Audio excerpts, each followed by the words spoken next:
오늘 설교 제목은 나중이 더한 헤세드라는 제목으로 말씀을 나누겠습니다. 우리가 이미 1장에서 헤세드라는 제목으로 말씀을 한번 나누었는데, 헤세드는 오늘 이 룻기의 핵심 그런 단어일 뿐만 아니라 구약 전체에서도 매우 중요합니다. 무려 246회가 나오게 되는데, 룻기에서도 이 단어가 1장에서는 선대하다 그런 단어로 번역이 되어 있고, 또 2장 20절에는 은혜라는 단어로 번역이 되어 있고, 오늘 봉독한 3장 10절에는 인애라는 말로 번역이 되어 있습니다. 이 헤세드라고 하는 것은 두 사람의 예를 들어서 관계가 있다.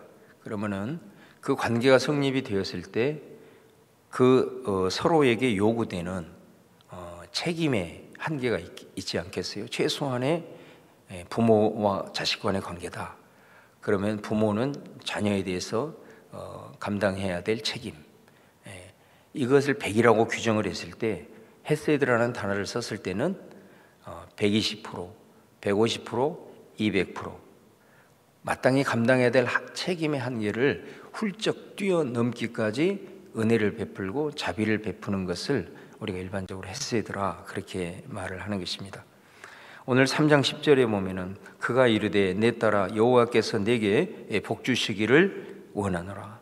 내가 가난하건 부하건 젊은 자를 따르지 아니하였으니 네가 베푼 인애가 헤세드가 처음보다 나중이 더하도다. 이 말은 보아스가 룻에게 한 말입니다.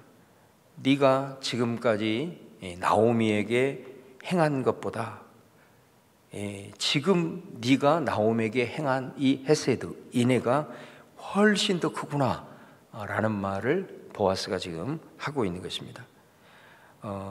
이 말은 무슨 말이냐면, 보아스는 이미 룻이 나오미에게 행한 그 헤세드, 그 선대함, 그 인애, 이거를 소문으로 다 듣고 알고 있었습니다.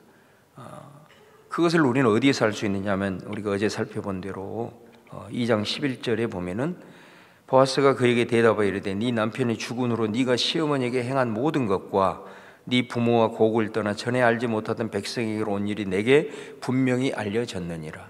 그러니까 이 말씀을 보면은 보아스가 룻이 나오미에게 지금까지 행했던 그 일들을 이제 알고 있는 것 아니겠어요? 그러면 그때 말한 처음 헤세드, 그게 어떤 의미인가? 1장에서 우리가 이미 살펴본 대로 나오미가 이제 모압을 떠나서 베들레헴으로 돌아오려고 할 때 이 두 자부도 같이 어머니를 따라가겠다고 얘기를 하지 않습니까? 그때 나오미는 너희들의 내가 마음은 받겠지만은 너희들은 나를 따라오지 말고 나이도 젊고 자식도 없으니 얼마든지 너의 친정으로 돌아가서 제가해서 새로운 인생을 살아라 라고 이제 권면을 하잖아요. 그때 끝까지 우리는 어머니를 따라가겠습니다 라고 이제 고집을 하게 되는데, 이것이 서로 3번이나 이것이 계속해서 반복이 된다 이거예요. 나오미가 돌아가라고 설득을 합니다. 네 미래를 위해서 네 고향으로 돌아가라고 할 때 룻은 내가 어머니를 놓고 갈 수 없다. 나는 어머니 하나님을 선택하겠고 어머니의 백성을 선택하겠다. 그때 나오미가 또 얘기를 하죠. 나는 너에게 해줄 것이 아무것도 없다. 나를 따라오면은 보장되지 못한 미래로 인해서 너는 많은 어려움을 당할 수도 있다. 그렇게 설득을 또 하게 됩니다. 그때 룻이 내가 만일 죽는 일 외에 어머니를 떠나 나는 저주를 받을 것입니다. 그러니까 이 두 사람의 내용을 보면은 정말로 자기의 유익을 챙기는 것이 아예 보이지를 않죠. 오직 상대를 배려하고 상대방을 위하는 이런 모습이 계속해서 서로 간 반복을 하면서 자신을 부인하고 내려놓는 이 헤세드의 모습이 보여지고 있다는 것입니다. 당신은 사사시대고 자기중심적으로 생각하고 또 자기가 편한 대로 행동했던 그런 시대 속에서 이 두 사람의 모습은 그 시대의 흐름과는 달라도 너무 다른 모습을 보여준다는 것입니다.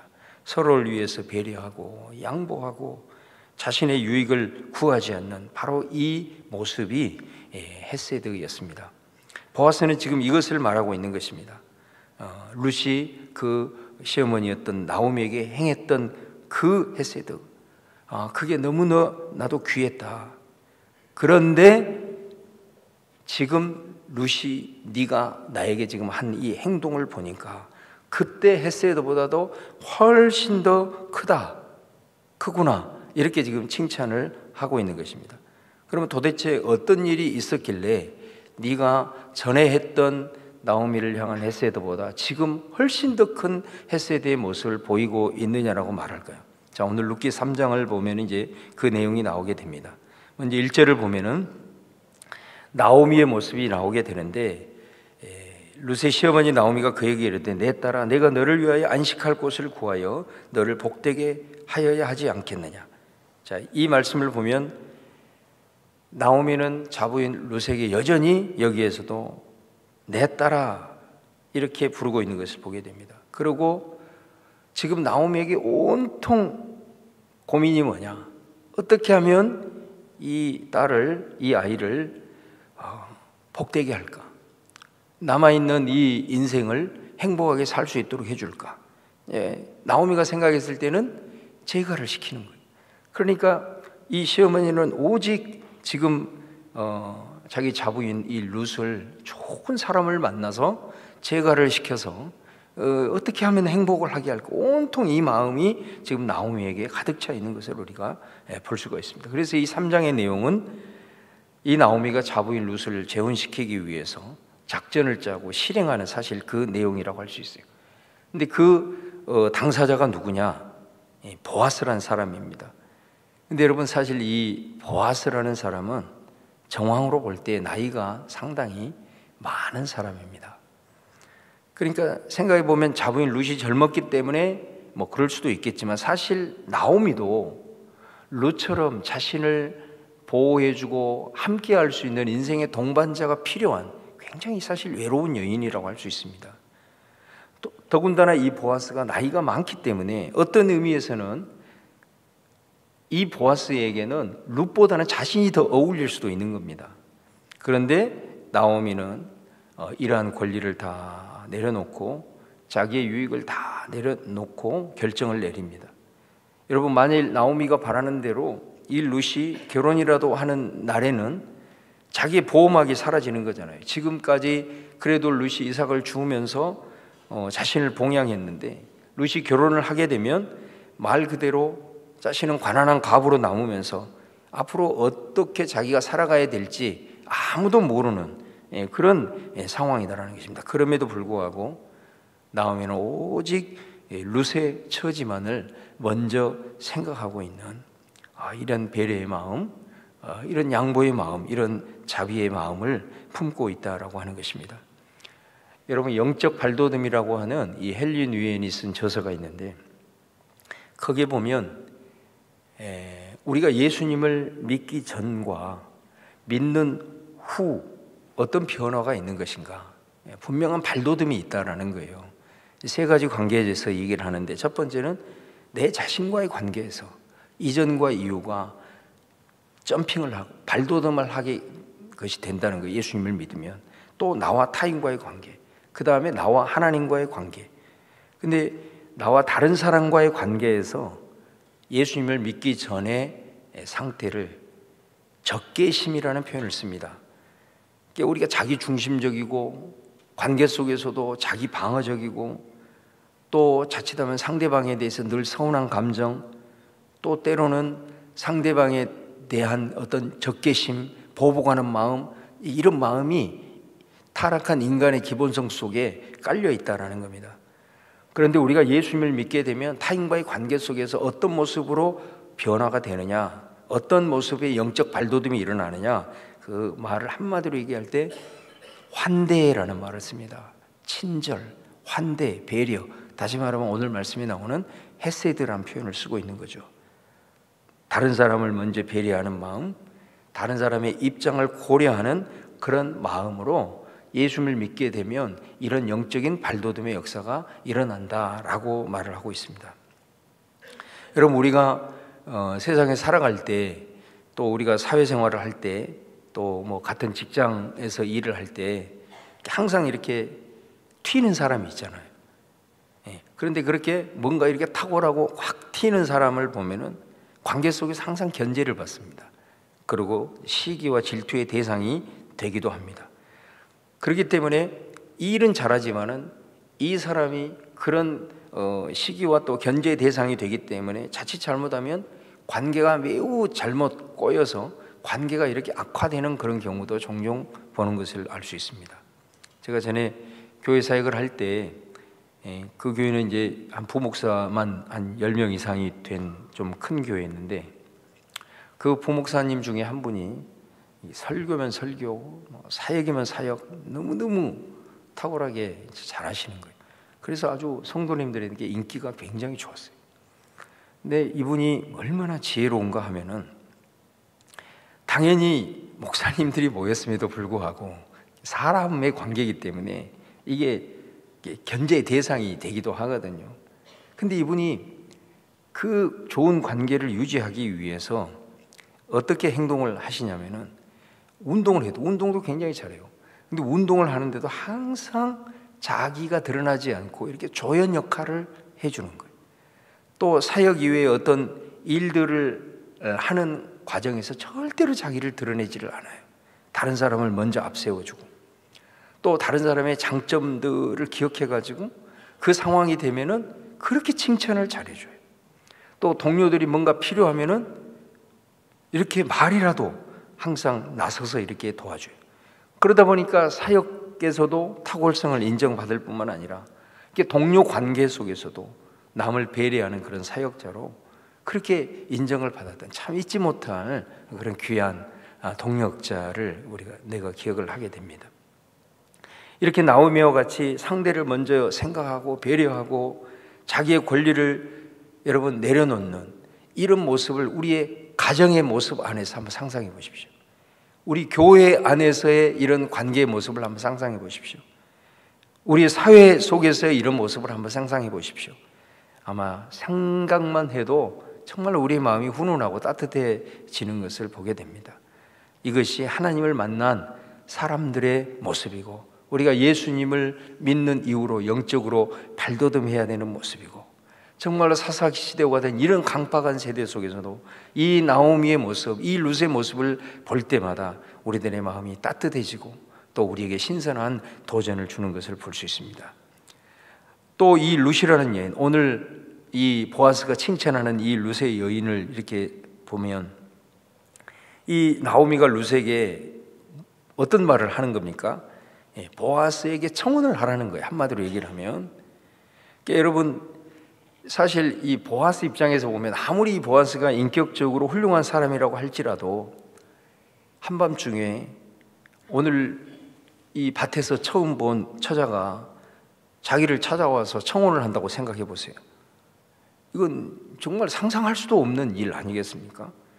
또 이게 룻은 굉장히 현숙한 여인인데 그 일을 한다는 것 자체가 우리가 도저히 상식적으로는 이해할 수 없는 그런 일 아니겠습니까? 그런데 오늘 3장 5절 6절에 보면은 룻이 시어머니에게 이르되 어머니의 말씀대로 내가 다 행하리이다 하니라. 6절에 보면은 그가 타작마당으로 내려가서 시어머니의 명령대로 다 하니라, 이런 표현이 나옵니다. 실제로 9절에 보면은 이제 보아스가 정신을 차리고 딱 눈을 떠 보니까 자기 옆에 한 여인이 누워 있는 겁니다. 깜짝 놀라서 묻습니다. 네가 누구냐? 대답하되 3장 9절에 보면 나는 당신의 여종이오니 당신의 옷자락을 펴 당신의 여종을 덮으소서. 이는 당신이 기업을 물을 자가 됨이니이다. 여기서 여러분, 당신의 여종을 덮으소서, 이 말은 사실은 잠자리를 의미하는 겁니다. 이 원문에 보면은 상당히 의역이 돼 있는 거예요. 그러니까 이 룻이 이 밤에 와서 보아스에게 지금 청혼을 하는 그런 장면이라고 할 수가 있습니다. 이게 완전히 이게 시어머니에게 룻이 상상을 초월하는 이 순종을 하고 있는데, 사실 우리가 이 좀 배경을 이해를 하면 이 일들이 우리가 봤을 때는 아주 그런 일이 아니라는 걸 압니다. 이게 다음 시간에 제가 고엘이라는 의미를 설명하면서 이것이 어떤 의미인지 좀 더 구체적으로 살펴보기를 원하는데, 어찌하든 이 룻이 처음부터 그 어머니에 대한 이런 절대적인 신뢰 속에서 이렇게 순종하는 마음으로 지금까지 이렇게 달려왔는데, 오늘 이 모습 속에서도 이 룻의 모습을 보면은 어머니가 자기에게 해준 말, 그 사람이 우리의 기업이 물을 자다, 이런 말 때문입니다. 다시 말하면 내가 결혼을 하든 어떤 일을 하든 만약에 이 보아스와 결혼을 하게 되면 보아스는 기업을 물을 자이기 때문에 나오미가 베들레헴을 떠나면서 잃어버렸던 그 모든 땅을 보아스로 인하여서 찾을 수가 있는 겁니다. 그러게 되면 어머니가 비록 홀로 사는 일일지라도 잃어버렸던 그 땅을 찾게 되면 그 어머니가 평안하게 노후를 살 수 있다라고 하는 오직 그 생각 하나로 이 나오미에 대한 절대적인 순종을 하고 있는, 우리가 봤을 때는 참 이해하기 힘든 이런 상황 속에서도 나아가고 있는 것을 우리가 보는 거죠. 그래서 보아스는 그것을 잘 알고 있기 때문에, 그 의미를 잘 알고 있기 때문에, 이 여인이 왜 지금 이 밤중에 내게 왔다라고 하는 것은 이 보아스가 지혜롭게 그를 다 알고 있는 거예요. 그 의미를 알고 있는 거예요. 그래서 10절 말씀에 다시 보시면, 보아스가 이르되 내 딸아, 여호와께서 내게 복을 주시기를 원하노라. 네가 가난하건 부하건 젊은 자를 따르지 아니하였으니 내가 베푼 인애가 처음보다 나중에 더하도다. 여기서 보아스가 뭐라고 얘기를 합니까? 네가 가난하건 부하건 젊은 자를 따르지 아니하였다. 다시 말하면 네가 재가를 생각했을 때 얼마든지 젊고 그런 사람들을, 젊은 남자들을 선택할 수 있었을 텐데 지금 자기는 나이가 많다는 거 아니에요? 그럼에도 불구하고 어머니 요청에 의해서 나이든 나에게 와서 이렇게 청혼을 하는 것을 보아스도 소위 상상할 수 없었던 일이었다는 것입니다. 이 정도로 이 여인이 그 나오미에 대한 헤세드가 정말로 이전에 했던 것보다도 더 했다라는 것을 이렇게 칭찬을 하면서 이 얘기를 지금 하고 있는 것을 우리가 볼 수가 있습니다. 나오미도 마찬가지고 룻도 마찬가지고, 정말로 당시의 이 사다 시대 속에서 이런 서로에 대한 이런 헤세드를 베풀고 있다라고 하는 것은 정말로 자기를 부인하지 않고는 자기의 유익을 먼저 찾았다면은 행할 수 없는 그런 일이었음을 우리가 알게 됩니다.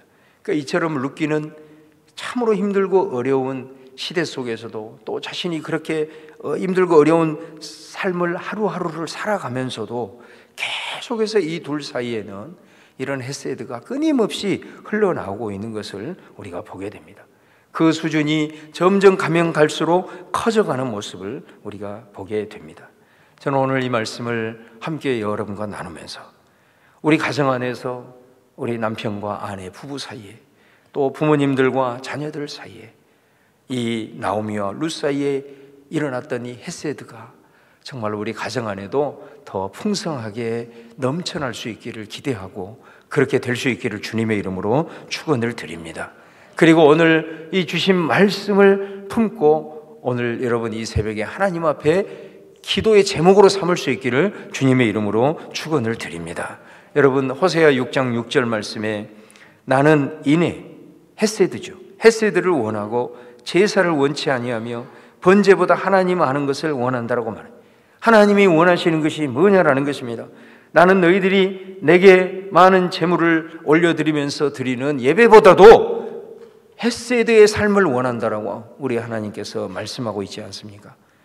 많은 제물, 많은 것들을 하나님 앞에 드리는 것보다도 나는 하나님 아는 것을 원한다라고 말해요. 이 말은 무슨 말이겠어요? 너희들이 나를 알고 나를 한 번, 두 번 경험을 하게 되면 반드시 너희들도 이 헤세드의 삶을 실천할 것이라고, 그렇게 할 수 있을 것이라고, 그렇게 우리 하나님이 원하시는 것을 보게 돼요.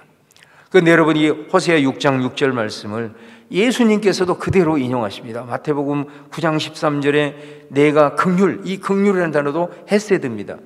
긍휼을 원하고 제사를 원하지 아니하노라 하신 뜻이 무엇인지를 배우라 이렇게 말씀하시잖아요.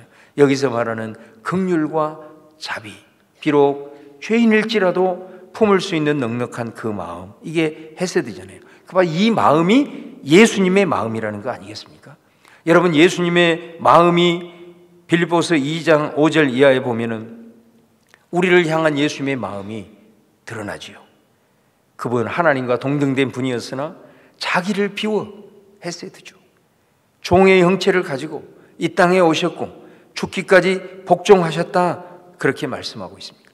왜 예수님께서 하나님과 동등되시는 분인데 이렇게 자기를 비워서 종의 형체를 가지고 심지어 하나님 앞에 자기를 희생하시기까지 복종을 하셨는가? 이게 바로 예수님의 헤세드라는 거예요. 우리를 향한 이 예수님의 헤세드가 아니었다면 예수님이 그렇게 복종하실 필요가 없었을 것이고, 그 결과는 어떤 결과를 맞이하겠습니까? 저와 여러분의 구원은 없다라는 것입니다. 그러므로 우리는 이 하나님의 헤세드, 예수님의 헤세드에 빚진 자인 줄로 믿습니다. 그렇기 때문에 예수님의 그 십자가 사건을 통해서, 그리고 구원받은 이후에 우리가 때로는 무너지고 때로는 주님의 뜻 가운데 거하지 못하는 상황일지라도 예수님이 우리를 향한 헤세드는 변치 않고 오히려 처음보다도 나중에 가면 갈수록 더 풍성해지는 이 헤세드가 우리 가운데 예수님에게서 계속 흘러나온다는 거예요. 우리는 정말로 이 예수님의 헤세드를 하늘을 두루마리 삼고 바다를 먹물 삼아도 다 기록할 수 없는, 우리가 깨닫지 못하고 영적으로 무감각해서 그것을 알지 못했을 뿐이다라는 것입니다. 그러므로 예수님은 그 헤세드가 끊임없이 우리에게 흘러나오, 그것을 너희들이 헤세드를 경험하고 나아갈 때에 너희들의 삶도 바로 헤세드의 삶을 살 수 있는 것이고, 그래서 이 헤세드의 삶을 원한다라고 우리 주님이 말씀하고 있는 것을 보게 됩니다. 오늘 말씀을 마무리하면서 여러분, 세상은 상식을 원하죠. 그러나 성경은 헤세드의 삶을 원합니다. 상식은 어떤 것이겠어요? 내가 다른 사람에게 해 끼치지 않고 내가 선을 넘지 않고 잘 지켜가는 것, 사실 이런 상식적인 삶만 유지해도 우리 사회는 많이 밝아질 거예요. 그런데 성경은 헤세드를 말해요. 헤세드의 삶을 원해요. 서로의 선을 적절하게 잘 지키는 것뿐만 아니라 그보다 그 차원을 넘어서는 자비와 긍휼을 성경은 원하고 있습니다. 우리가 관계 속에서 서로의 넘지 말아야 될 선을 지키고 해를 끼치지 않는 차원을 넘어서서 상대방이 힘들고 어려울 때 바로 예수님에게서 받았던 헤세드의 마음을 가지고 함께 찾아가서 같이 손을 잡아주고 때로는 울어주고 그를 위해서 내 문제로 생각하고 함께 중보해 줄 수 있는 그 삶을 궁극적으로 원하고 있다라는 것입니다. 여러분, 상식은 어떻게 보면 내 앞가림을 잘하는 것입니다. 열심히 정직해서 일해서 부자가 되고 성공하라고 얘기를 합니다. 그러나 성경이 말하는 헤세드의 삶은 내가 비록 최선을 다하지만 부자가는 아닐지라도 내 가진 것을 나누어서 어려운 자들을 돌아보고 구제하라고, 그런 삶을 우리에게 원하고 있다는 것입니다. 상식은 내게 잘못한 사람을 나 무시하지 못하도록 적절하게 딱 선을 긋거나 보복을 하고 얘기를 합니다. 그래서 나를 더 이상 무시하지 못하도록 확실히 하라고 합니다. 그러나 헤세드는 도리어 불쌍히 여기는 마음을 가지라고 얘기합니다. 그리고 그 잘못을 시인했을 때 용서하고 받아주라고 말을 합니다. 여러분, 우리가 정말 하나님으로부터 이런 헤세드를 끊임없이 받고 이 헤세드의 삶을 원한다라고 오늘 말씀을 통해서 우리가 결단한다면 우리가 얼마만큼 하나님 앞에 이런 삶을 살아가도록 하나님 앞에 기도해야 되고 성령님을 의지해야 될지 이 말씀만 보더라도 우리는 깨달을 수밖에 없어요. 왜냐하면 절대로 내 힘으로는 안 되기 때문에 그래요. 그렇기 때문에 우리는 기도할 수밖에 없고 하나님의 마음을 달라고, 그리고 이 헤세드의 삶을 우리의 가정 안에서 관계 속에서 이루어 달라고 우리는 주님 앞에 엎드리지 않고는 절대로 우리는 우리의 힘과 능력으로는 헤세드의 삶을 살 수 없기에 우리는 쉬지 말고 때를 얻든지 못 얻든지 하나님의 얼굴을 구하고 주님 앞에 기도하고, 오늘 이 시간 그런 마음이 있기에 저와 여러분이 룻기의 마음을 사모하고 또 이 육계 말씀을 가슴에 품고 이 새벽을 깨우시는 줄로 믿습니다. 우리 헌금을 내가 하나하나 사실 뭐 구체적으로 여러분 이걸 가지고 내가 몇 시간을 기도할 수 없었어.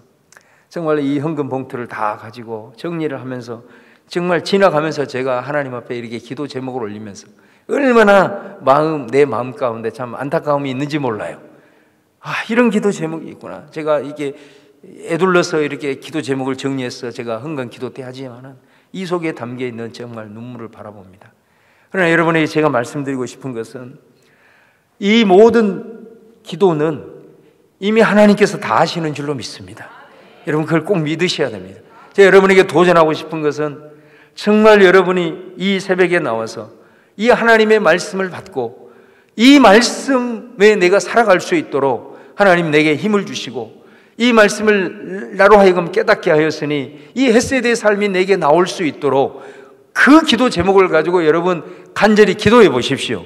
반드시 하나님께서 먼저 그의 나라와 의를 구할 때 이 모든 것을 더하시리라. 여러분 기도 속에 담고 있는 이 기도 제목은 하나님이 보너스로 반드시 채워주실 것이라는 믿음을 가지고 이 말씀이 여러분의 기도의 제목이 될 수 있기를 바라고 이것을 위해서 하나님께 의탁하며 나아갈 때에 하나님 우리들의 삶 속에서 하나님의 놀라운 일들과 하나님의 기적이 일어날 줄로 믿습니다. 오늘 주신 말씀 함께 우리가 붙들고 그 아버지의 마음을 품고 또 우리 속에 이 마음이 끊임없이 우리의 가정과 교회와 우리들의 삶의 현장으로 흘러 들어갈 수 있도록 좀 결단하면서 우리 주님의 은혜를 구하는 여러분 되시기를 주님의 이름으로 축원을 드립니다. 자, 오늘 이 시간 주신 말씀 생각하며 우리 찬양 올려드리며 나가도록 하겠습니다.